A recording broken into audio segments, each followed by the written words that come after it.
یہاں کامیابی کا اعلیٰ معیار نہیں بیان کیا جا رہا بلکہ اس کا کم سے کم معیار بیان کیا جا رہا. میں ذرا توجہ دلاؤں گا اس بات کی طرف.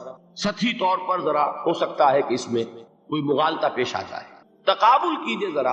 ایک سورۃ العصر ہے، والعصر ان الانسان لفی خسر الا الذین آمنوا وعملوا الصالحات وتواصوا بالحق وتواصوا بالصبر. ایک سورۃ التین ہے، والتین والزیتون وطور سینین وهذا البلد الامین لقد خلقنا الانسان فی احسن تقویم ثم رددناه اسفل سافلین الا الذین آمنوا وعملوا الصالحات فلہم اجر غیر ممنون. اب ان کا تقابل کیجیے.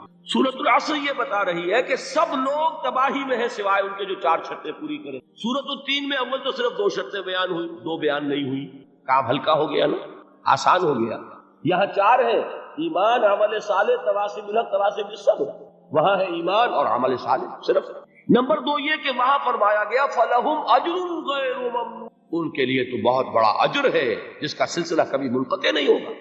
اور یہاں کہا جا رہا ہے وہ کامیابی ناکامی سے بچ جائیں گے. مستثنا ہے کس سے؟ ان الانسان لفی خسر. یہ بالکل ایسے ہی ہے جیسے کہ کسی کو آپ بچے کو، طالب علم کو کہیں محنت کرو، کوشش کرو، فرسٹ ڈویژن میں پاس ہو جاؤ، اور کسی سے آپ یہ کہیں کہ محنت کرو، کوشش کرو ورنہ فیل ہو جاؤ. اب ان دونوں کے درمیان جو فرق ہے وہی فرق ہے سورۃ التین میں اور سورۃ العصر. سورۃ العصر ناکامی سے استثناء کو بیان کر رہی ہے اور وہاں 4 شرطیں ہیں، اور سورۃ التین یہ اعلیٰ درجات کا بیان ہو رہا ہے، 2 شرطیں ہیں. اس کو قرآن مجید کی اصطلاحات سے بھی اللہ کرے کہ آپ واقف ہو جائیں. ایک کو ہم کہیں گے کہ ایک پر انذار کا رنگ ہے اور دوسرے پر تبشیر کا رنگ. یہ 2 الفاظ بارہا آپ نے پڑھے ہوں گے. سورہ بنی اسرائیل میں فرمایا حضور سے مخاطب ہو کر وما ارسلناک الا مبشرا ونذیرا، اے نبی ہم نے نہیں بھیجا آپ کو مگر بشارت دینے والا اور خبردار کرنے والا بنا کر. سورہ کہف میں جمع کے صیغے میں آیا وما نرسل المرسلین الا مبشرین ومنذرین، ہم نہیں بھیجتے رہے اپنے رسولوں کو مگر مبشر اور نذیر بنا کر. حضور کے بارے میں فرمایا انا ارسلناک شاہدا ومبشرا ونذیرا. جمع کے صیغے میں سورہ نساء میں فرمایا رسلا مبشرین ومنذرین لئلا یکون للناس علی اللہ حجۃ بعد الرسل وکان اللہ عزیزا حکیما. ایک ہے ابشار، بشارت دینا، ایک ہے انذار، خبردار. اور آپ کو معلوم ہے کہ کسی بھی تربیت کے اندر ان دونوں چیزوں کی ضرورت ہے. کبھی ایسا ہوتا ہے کہ ڈانٹ ڈپٹ کی ضرورت پیش آتی ہے، دھمکی کی ضرورت پیش آتی ہے، باز آ جاؤ، اپنے رویے کو درست کرو ورنہ پکڑ ہوگی، سزا ملے گی. کبھی آپ شاباش دیتے، ہمت کرو، گھبراؤ نہیں، تمہارے اندر صلاحیت ہے، مایوس نہ ہو، ہمت تمہاری کیوں جواب دے رہی ہے، تم بڑے ذہین ہو، محنت کرو، بڑے اعلیٰ درجات ملے. قرآن مجید میں یہ دونوں رنگ ہیں جو اختیار کیے، ایک تبشیر کا رنگ ہے، ایک انذار کا.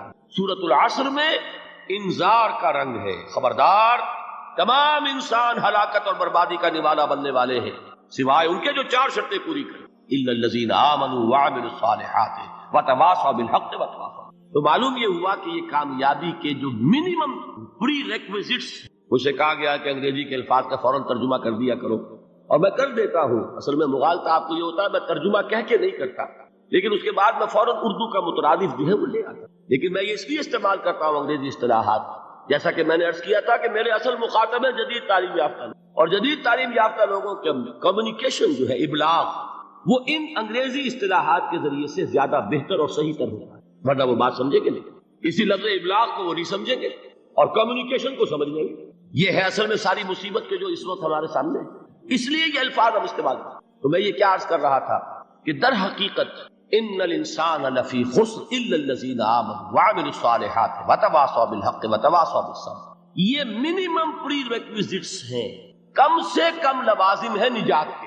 ان سے کم تر پر نجات کا کوئی سوال نہیں. اس لیے کہ قسم کھا کر اللہ فرما رہا ہے، زمانے کی قسم ہے، تمام انسان خسارے میں ہے سوائے ان کے جو 4 شرطیں پوری کریں. تو تیسری چیز ذہن میں یہ رکھیے، یہ 4 شرطیں لازم ہیں.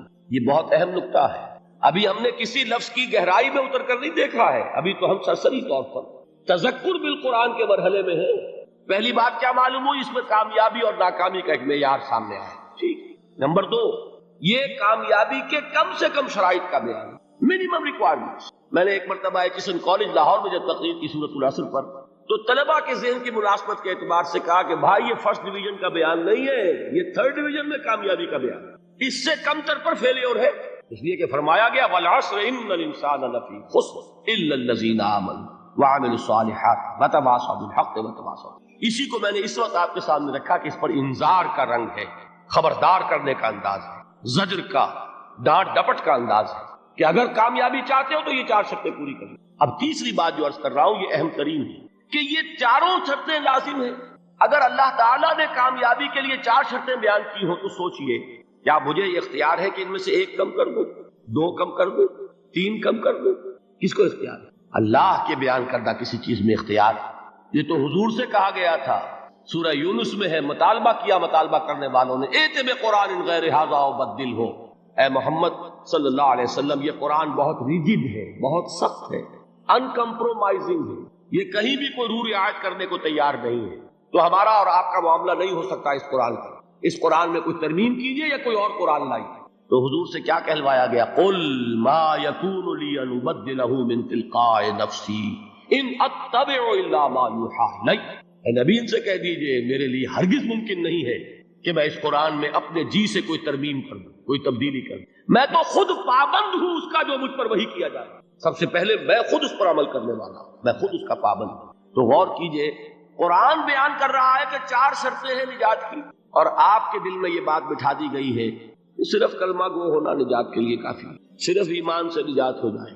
یہ بات جو ہے ذہن میں رکھیے، ایک نجات وہ ہے جو ہزار برس تک جہنم میں کوئلہ بننے کے بعد نجات ہو، میں اس نجات کی بات نہیں کرتا، وہ نجات تو ملے گی آپ کے یقیناً۔ جس شخص کے دل میں رائی کے دانے کے برابر بھی ایمان ہوگا وہ اپنے اعمال کی، اپنے کرتوتوں کی سزا بھگت کر بالآخر جنت کے اندر داخل کیا جائے گا، جہنم سے نکالا جائے گا، اور نکالا جائے گا تو اس وقت حال کیا ہوگا؟ جیسے جلا ہوا کوئلہ، اس کے سوا حدیث میں اس کی شرح آئی ہے۔ لیکن یہ نجات نہیں، نجات وہ کہ جو اللہ تعالیٰ میدان حشر ہی میں ہماری مغفرت کا اعلان فرمائے، اللہ تعالیٰ اول وہلے میں ہمیں جنت میں داخل فرمائے، اس نجات کی بات کریں۔ وہ نجات جان لیجئے محض کلمہ گو ہونے کی بدولت نہیں ملے گی، اس نجات کے لیے شرط اول ایمان، شرط 2 عمل صالح، شرط ثالث تواصی بالحق، اور چوتھی شرط تواصی بالصبر۔ یہ قرآن کا بیان ہے، یہ کسی انسان کا کلام نہیں ہے کہ اس میں ترمیم کی جا سکے۔ فلا اقسم بمواقع النجوم، یہ لا جب آتا ہے پہلے تو وہ مخاطب کی بات کی نفی کرنے، اٹ از لائک دیٹ، یہ نفی۔ لا اقسم بیوم القیامہ، تمہارے خیالات غلط ہیں، میں قیامت کی قسم کھاتا ہوں۔ تو فرمایا فلا اقسم بمواقع النجوم، وقع یقع کے کیا معنی ہے؟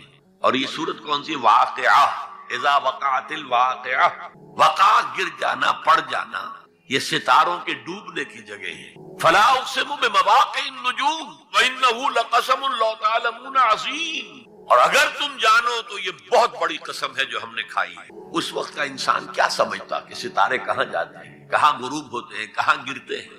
آج ہمیں معلوم، سورہ حامیم سجدہ میں جو کہا گیا ہے سنریہم آیاتنا فی الآفاق وفی انفسہم حتی یتبین لہم انہ الحق، ہم انہیں اپنی نشانیاں دکھائیں گے آفاق و انفس میں، یہاں تک کہ یہ بات واضح ہو جائے گی کہ قرآن حق۔ آج ہمیں معلوم ہے خلا میں بلیک ہولز، اور یہ بلیک ہولز بڑے بڑے ستاروں کے پچکنے سے، پچک جانے سے پیدا ہوتے ہیں، اور جب وہ بڑے ستارے پچکتے ہیں جو خلا پیدا ہوتا ہے، ویکیوم، اس میں بڑی طاقت ہوتی ہے، اس کے پاس سے کوئی سیارہ، کوئی ستارہ گزر جائے اسے کھینچ لیتا ہے قبر کے اندر۔ یہ بلیک ہولز کا تصور۔ اسی لیے اللہ نے اس وقت کے لوگوں کے لیے کیا کہا؟ فلا اقسم بمواقع النجوم وانہ لقسم لو تعلمون عظیم انہ لقرآن کریم، یہ بہت باعزت قرآن ہے، فی کتاب مکنون، ایک چھپی ہوئی کتاب، لا یمسہ الا المطہرون، اسے چھو ہی نہیں سکتے مگر انتہائی پاک ہستی۔ اس کے کیا معنی ہے؟ پہلی بات تو ہمیں معلوم ہو گئی، مراد فرشتے ہیں، بے ایدی سفرۃ کرام بررہ، اسی کی شرح ہو رہی ہے۔ اسی سے ایک فقہی مسئلہ نکالا گیا کہ بغیر وضو کے ہاتھ نہ لگاؤ، لیکن اس کا اصل مفہوم کیا ہے وہ سمجھیے۔ قرآن کی روح تک کوئی نہیں پہنچ سکتا جب تک کہ تزکیہ نفس نہ ہو گیا۔ اگر حب مال، حب دنیا، حب جاہ، حب شہرت، اگر یہ تمام محبت میں دل سے نکل نہ جائیں تو قرآن کی روح تک آپ کی اپروچ نہیں۔ مولانا روم نے کہا ہے، اگرچہ ذرا میں سمجھتا ہوں کہ انہوں نے بہت سخت الفاظ استعمال کیے ہیں، ماز قرآن مغزہا برداشتے استخاں پیش سگا انداختے، ہم نے قرآن سے اس کا مغز لے لیا ہے، جو ایسنس ہے وہ کھینچ لیا، ہڈی کا گودا جو ہے وہ ہم نے نکال لیا، ہڈیاں ہم نے پھینک دی ہیں کتوں کے سامنے جو لڑ رہے ہیں، علم کلام کا مسئلہ ہے صفات حق سے جدا یا عین ذات، قرآن مخلوق ہے یا نہیں ہے، غیر مخلوق، اور بڑے بڑے ہو رہے ہیں اس کے اوپر، یہ کتے لڑ رہے ہیں ان ہڈیوں کے اوپر۔ ہم نے اس میں سے اصل شے نکال لی، وہ کیا ہے؟ اللہ کی محبت، اللہ کی معرفت، یہ ہے اصل شے۔ معاذ قرآن مغزہ برداشتے استخا پیشے سگا انداختے۔ تو جب تک انسان کا باطن پاک نہ ہو جائے وہ قرآن کے چھلکوں سے کھیلتا رہے گا، چاہے وہ کہنے کو مفسر ہو، قرآن کے باطن تک کبھی نہیں پہنچے۔ فی کتاب مکنون لا یمسہ الا المطہرون تنزیل من رب العالمین، یہ تھوڑا تھوڑا کر کے اتارا گیا ہے رب العالمین کی طرف سے۔ انزال کے معنی ہے دفعتاً اتار دینا۔ لیلۃ القدر میں آیا انا انزلناہ فی لیلۃ القدر، رمضان کے بارے میں شہر رمضان الذی انزل فیہ القرآن، باب افعال، لیکن حضور پر ایک دم نہیں اترا، تھوڑا تھوڑا تھوڑا تھوڑا 23 برس میں جا کر اس کے۔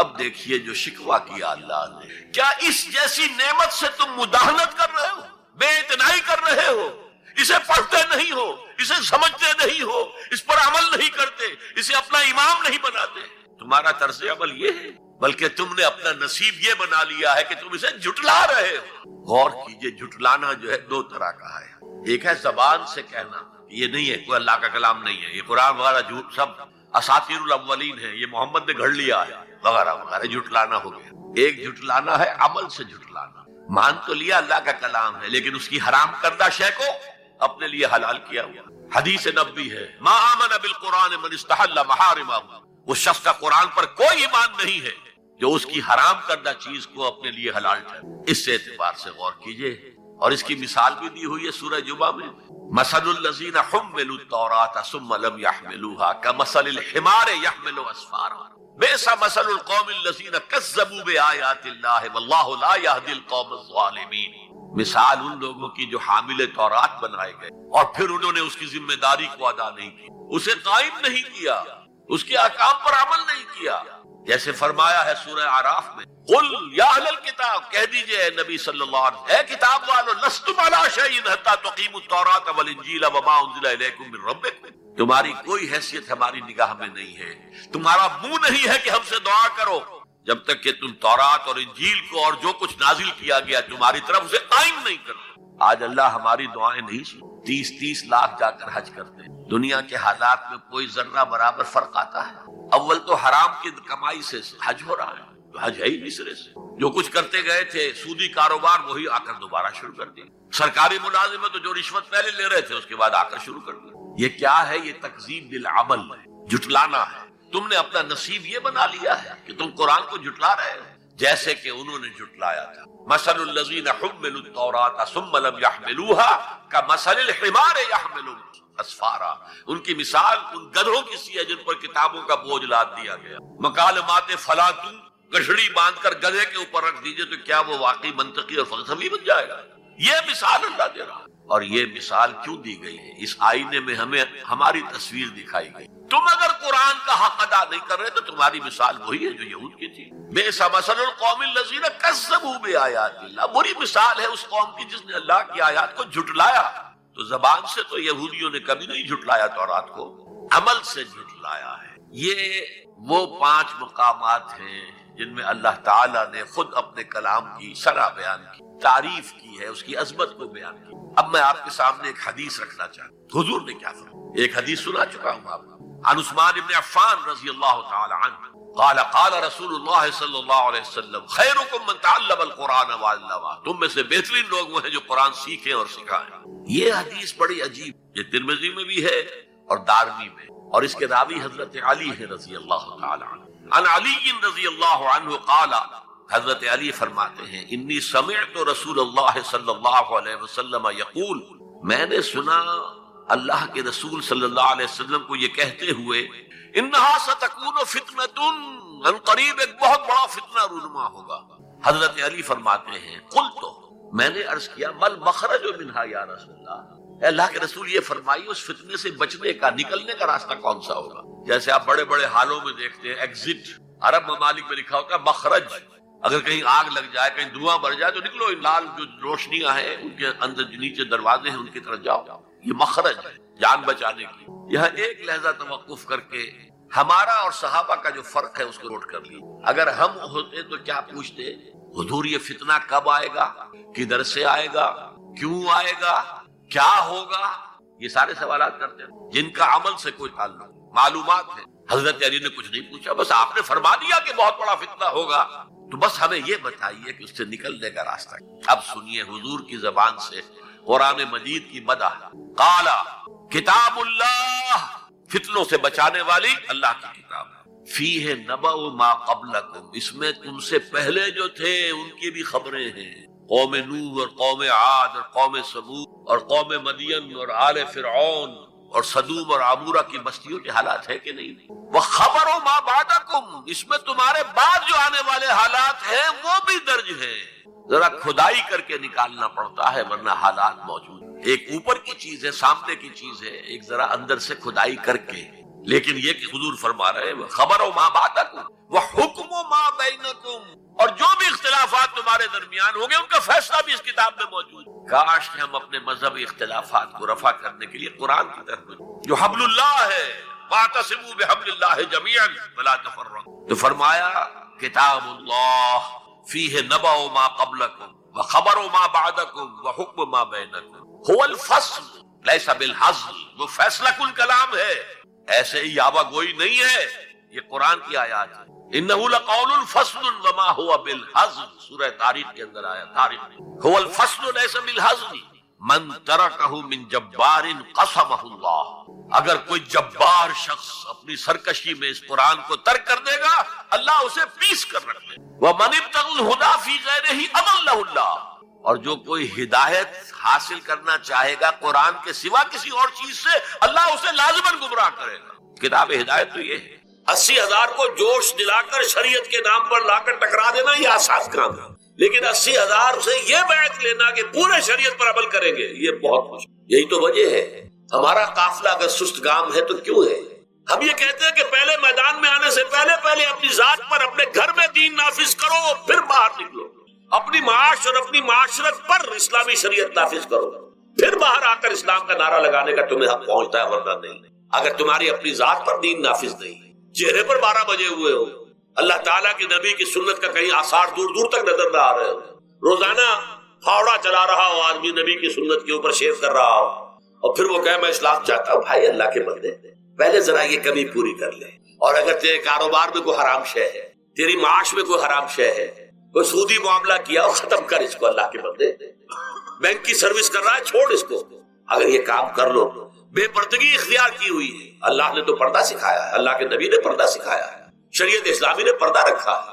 مردوں اور عورتوں کا اختلاط پسند نہیں ہے، اس پر عمل کرو پھر آنا میدان میں، پھر دوسروں کی غلطی جو ہے بتانا اس کو کہ یہ تم غلط کر رہے ہو، مشرف تم یہ کر رہے ہو غلط کر رہے ہو، فلاں تم یہ کر رہے ہو غلط کر رہے ہو، نواز شریف تم یہ کر رہے ہو غلط کر رہے ہو. لیکن یہ ہے کہ اس سے پہلے اپنے اوپر، اس لیے میں نے آپ کو بتا دیا وہ واقعہ کہ انہوں نے بتایا، بعد میں اور بھی آ گئے ہوں گے انشاءاللہ مجھے امید ہے. لیکن جب میں ملا تھا تو انہوں نے کہا تھا ابھی صرف 28 آدمیوں نے بیٹھ گئے. بہرحال عورتوں کا ایک حق ہے جو حضور نے بیان فرمایا اور قرآن مجید نے بیان کیا. عاشروہن بالمعروف، عورت کا اکرام ہو، بیٹی کی حیثیت سے بھی، بہن کی حیثیت سے بھی، بیوی کی حیثیت سے بھی، اور ماں کی حیثیت سے تو سمجھو کہ جنت جو ہے وہ ماں کے قدموں تلے. الجنت تحت اقدام الامہات، فرمان ہے محمد رسول اللہ صلی اللہ علیہ وسلم کا. لہذا اکرام، عورت کا اکرام، عورت کی عزت، بیٹی کی حیثیت سے بھی، بہن کی حیثیت سے بھی، بیوی کی حیثیت سے بھی، اور ماں کی حیثیت سے بھی. عاشروہن بالمعروف، اپنی بیویوں کے ساتھ رہو بھلے طریقے پر، نیک طریقے پر، اچھے طریقے پر. حضور نے یہاں تک فرمایا خیارکم لأہلیکم وانا خیرکم لأہلی. دیکھو مسلمانوں، اے میرے صحابیوں، تم میں سے بہتر لوگ وہ ہیں جو اپنے گھر والوں کے حق میں بہتر نرمی کرتے ہیں. عورت کے بارے میں یہ بھی فرمایا، ایک مرتبہ سواری تیز دوڑا رہے تھے جو بھی اونٹ کو لے کے جانے والے تھے، جبکہ ہودج میں کچھ خواتین سوار تھیں. حضور نے فرمایا دیکھو نہ یہ نگینے ہیں جو سوار ہیں، ان کو زیادہ دھکے نہ لگواؤ تیز اونٹ چلا کر. ان کے ساتھ نرمی ہو، ان کے ساتھ نیکی کی جائے، ان کے احساسات کا خیال رکھا جائے، ان کے ساتھ زیادتی نہ ہو. مار پیٹ کا کیا سوال، معاذ اللہ ثم معاذ اللہ. ان کے ساتھ جو ہے عاشروہن بالمعروف، بھلے طریقے پر گزارا کرو. یہاں تک فرمایا ہو سکتا ہے کہ کسی وجہ سے تمہاری بیوی جو ہے تمہاری نگاہوں سے گر جائے، اب آپ کے دل میں اتنی محبت نہیں رہی، لیکن اللہ فرماتا ہے دیکھو ہو سکتا ہے کہ اس میں کوئی پہلو ایسا ہو، تلاش کرو کوئی پہلو ایسا ہو بہتری کا کہ جس کی وجہ سے تلاش کر کے اس کو اپنی نگاہوں میں مرکوز کر لو، تاکہ اس کے تمہارے دل میں اس کے لیے محبت دوبارہ اثر نہ ہو۔ اس پہلو کی وجہ سے جو تمہاری نگاہ سے اوجھل تھا، وہ اچھائی اس میں ہے، سیرت کی اچھائی ہے۔ صورت بہت اچھی نہیں، اللہ نے سیرت اچھی دے دی ہے۔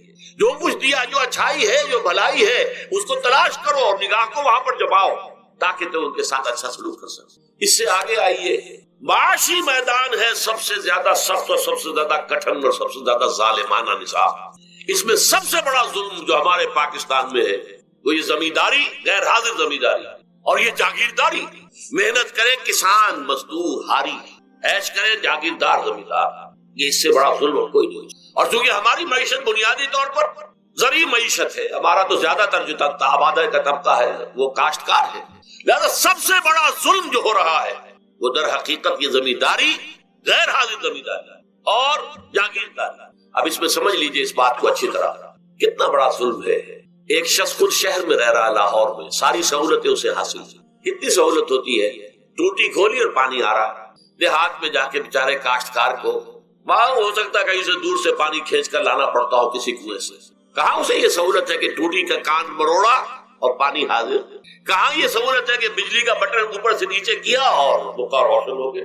یہ ساری سہولتیں بھی لے رہا ہے اور وہ تنخواہ بھی لے رہا ہے کوئی، یا کوئی کاروبار بھی کر رہا ہے، اور ایک زمین اس کے پاس ہے، فلاں ضلع میں میرا رقبہ ہے، اس رقبے پر جو کاشت کر رہا ہے آ کر اس کی کمائی میں سے، اس کی فصل میں سے آدھا بٹا کر لے جاتا ہے۔ کیا پہنچتا ہو؟ یہ مزارعت جو ہمارے ہاں جس کو جائز قرار دے دیا گیا، یہ دور ملوکیت میں جائز قرار دیا گیا۔ بادشاہت جو ہے وہ چلتی تھی، جیسے آپ نے کن کھجورا دیکھا ہے نا، اس کے بہت سی ٹانگیں ہوتی ہیں، کن کھجورے کی کتنے پاؤں ہوتے ہیں؟ سینکڑوں۔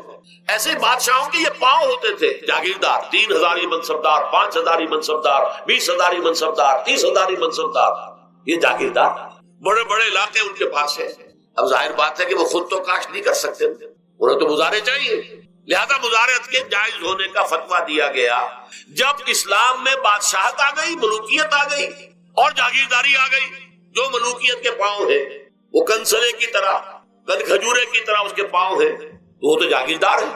یہ ہے جس کی وجہ سے امام ابو حنیفہ نے کہا مزارعت حرام ہے، جس کی زمین ہے وہ کاشت کرے، یا حضور کی حدیث ہے کہ چاہے اپنے بھائی کو دے دے تو ایک دانہ لینے کا حقدار نہیں۔ اگر تو تمہارا کوئی اور ذریعہ معاش نہیں ہے تو ٹھیک ہے، جاؤ کاشت کرو، تمہارا کوئی اور ذریعہ معاش ہے، تمہارا کاروبار ہے، تمہاری دکان چل رہی ہے، تم ملازمت میں ہو، تمہیں تنخواہیں مل رہی ہے، تمہارا پروویڈنٹ فنڈ بھی جمع ہو رہا ہے، تمہیں تو تمہارے ریٹائرمنٹ کے بعد وہ پینشن بھی مل جائے گی، اور اس کے ساتھ ساتھ تم نے یہ ظلم روا رکھا ہوا۔ زمین اگر ہے یا تو جاؤ کاشت کرو، ورنہ یہ کہ اس زمین کو دے دو اپنے کسی بھائی کو، ملکیت تمہاری رہے گی، کاشت وہ کرے گا تو جو فصل ہوگی اس کی برداشت بھی وہی کرے گا، وہی لے کر جائے گا۔ یہ فتویٰ ہے امام اعظم امام ابو حنیفہ رحمۃ اللہ علیہ کا۔ یہی فتویٰ ہے امام مالک، امام دار الحجرہ، امام مدینہ، امام مالک رحمۃ اللہ علیہ، دونوں کا فتویٰ ہے۔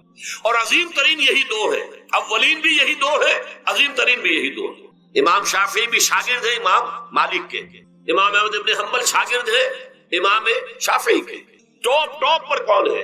امام ابو حنیفہ، ان کے شاگردوں میں قاضی ابو یوسف اور امام محمد، امام ظفر۔ ادھر امام مالک، ان کے شاگردوں میں پھر امام شافعی، پھر ان کے شاگرد امام احمد ابن حنبل۔ ٹاپ پر دونوں یہ کہہ رہے ہیں کہ حرام، مزارعت حرام، جس کی زمین ہے خود کاشت کرے۔ یہاں یہ ہے کہ خود کاشت نہیں کر سکتا تو اپنے بھائی کو دے دے، بس ٹھیک ہے، اس میں سے کوئی حصہ لینے کا وہ حقدار نہیں ہے۔ جو محنت کرے، جو خون پسینہ اپنا لگائے، وہی اس سے ساری جو ہے آمد بھی اس کو حاصل ہونی چاہیے۔ یہ مجھے حال ہی میں یہ آپ کے علم میں ہونا چاہیے، یہ فتویٰ دیا ہے قاضی ابو یوسف اور امام محمد نے، مزارعت حلال ہے، جائز ہے۔ شرطیں لگائی انہوں نے کہ بیج بھی زمیندار دے، کوئی جانور وغیرہ ہے تو وہ بھی زمیندار کا ہو، اگر کوئی ٹریکٹر ہے تو اس کی بھی پیمنٹ جو ہے زمیندار کرے۔ یہ ہے شرطیں، یعنی اس کا کوشش کی ہے کہ اس جاگیرداری کا ڈنک جو ہے کم ہو جائے، اس مزارعت کے اندر جو مضرت ہے وہ کم ہو جائے۔ لیکن یہ کہ اصلاً اسے جائز قرار دے دیا۔ ہمارے ہاں کون شرطوں کو کون دیکھتا ہے، آداب کو کون دیکھتا ہے، قواعد و ضوابط کو کون، ہنیئن مریا، جیسے کہ ماں کا دودھ پیتے ہیں ایسے ہی یہ مزارعت کی جو آمدنی ہے اس کو کھا رہے ہیں۔ حرام ہے، حرام ہے، حرام۔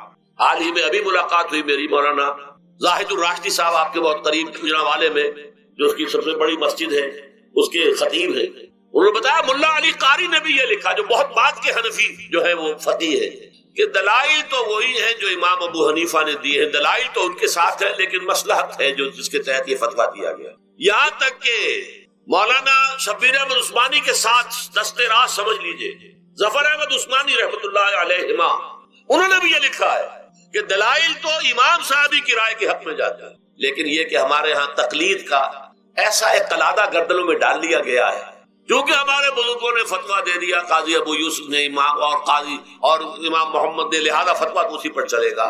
میں نے ان سے بات کی ان کا ڈٹ کر، میں نے کہا میدان میں آئیے، نہ کام کیجیے، جب تک یہ مزارعت ختم نہیں ہوتی ہے، جب تک جاگیرداری اور زمینداری ختم نہیں ہوتی ہے، اس ملک میں کوئی سیاست صحیح آ ہی نہیں سکتی۔ یہ سیاست تو وڈیروں کا، جاگیرداروں کا، بڑے بڑے زمینداروں کا کھیل ہے۔ یہ آپ نے پتہ نہیں نام سنا ہے کہ نہیں، میوزیکل چیئرز گیم، یہ ہوتا ہے ان کا کھیلنے والوں کا، بہت زیادہ دولت والے جو ہے ان کا کھیل ہے، ان کو کام تو کوئی کرنا نہیں ہوتا، جاگیردار ہے اسے کو کام کرنا ہے۔ وہ بیٹھ کر ایک کلب بنا رکھی ہے، یہ پارلیمنٹ کیا ہے، کلب ہے، وہاں بیٹھ کے وہ اپنا وقت گزاری کرتے ہیں۔ یہ پوائنٹ آف آرڈر آ گیا ہے، اور یہ جو ہے ہماری حقوق جو ہے پریولیج موشن آ گئی ہے، وہ کرتے نہیں یہ گفتگو بیٹھ بیٹھ۔ تو یہ جان لیجئے کہ یہ ظلم کس نے کیا ہے، یہ خود کردہ ہے، یہ ہم نے اس نظام کو برداشت کیا ہوا ہے۔ جب تک ہم نہیں اٹھیں گے یہ نظام ختم نہیں ہوگا۔ خود کردہ کا علاج خود ہی کرنا ہوگا۔ یہ غلط نظام جو چلا آ رہا ہے، جب تک اس کو ہم بدلیں گے نہیں، اس کو ختم نہیں کریں گے، اس وقت تک یہ ظلم کیسے ختم ہوگا۔ اس سے آگے آئیے، ایک ہے کارخانے دار۔ کارخانے دار کو اور مزدور کو آپ نے چھوڑ دیا کہ باہم طے کریں۔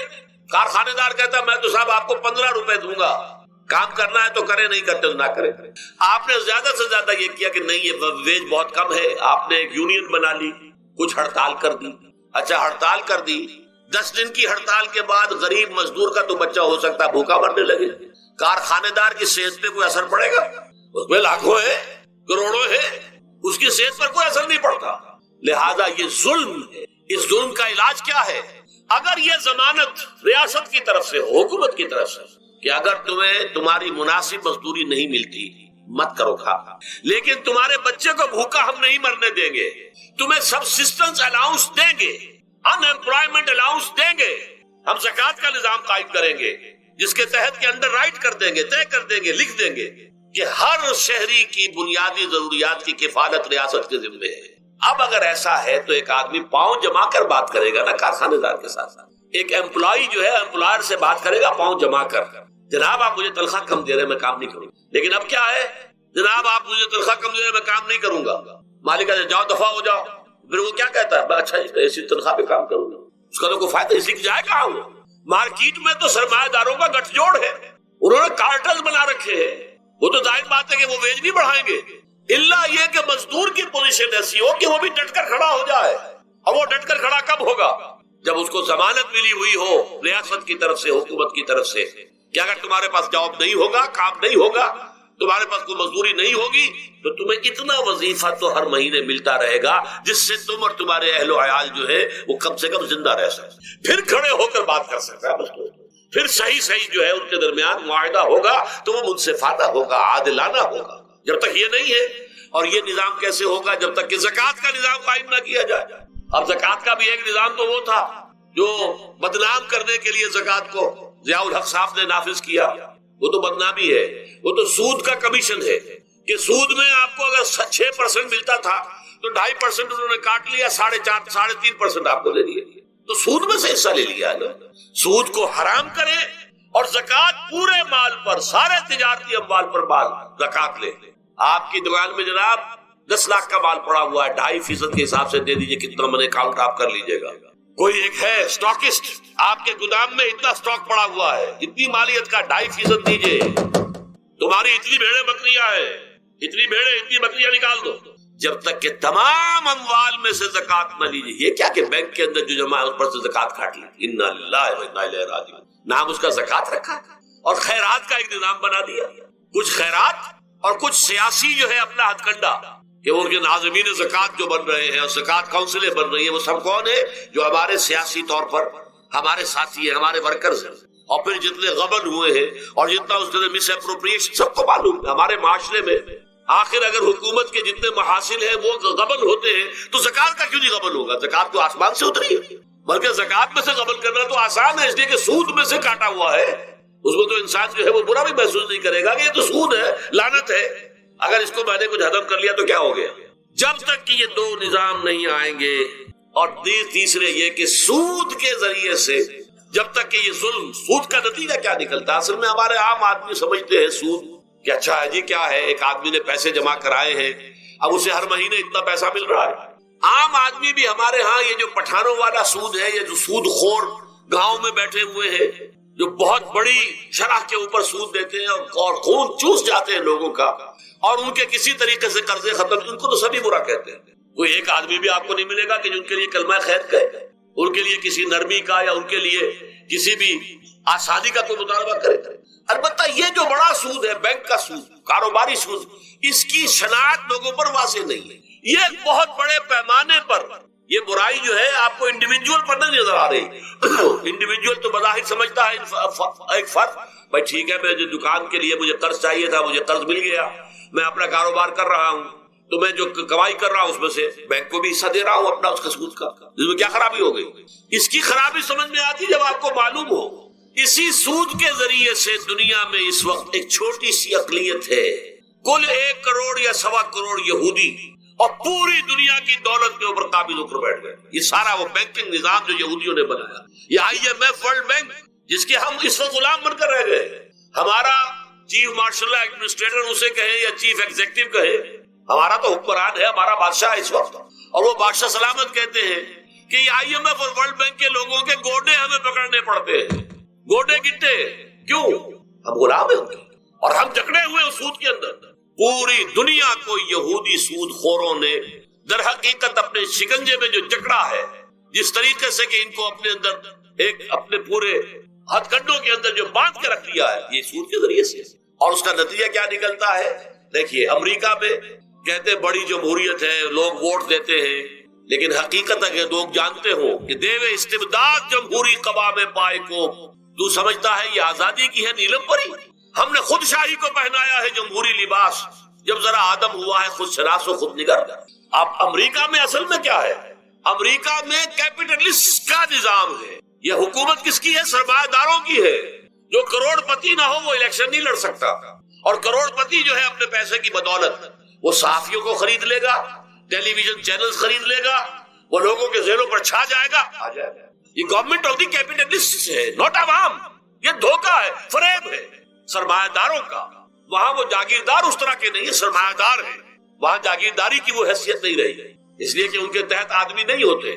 وہ تو اگر بڑے بڑے رینچ ہیں، بڑے بڑے اگر فارم ہیں، تو وہاں بھی آپ کو معلوم ہے کہ چونکہ مشینوں کے ذریعے سے بوائی بھی ہو رہی ہے اور ہل بھی چل رہا ہے مشینوں سے، بوائی بھی مشینوں سے، کٹائی بھی مشینوں سے، تو زیادہ انسان کی ضرورت ہی نہیں رہی. لہذا وہ سیاسی نظام وہ نہیں ہے جو یہاں کا ہے، لیکن وہ زمیندار بھی وہاں کا کیپٹلسٹ ہے، نظام کیپٹلسٹ.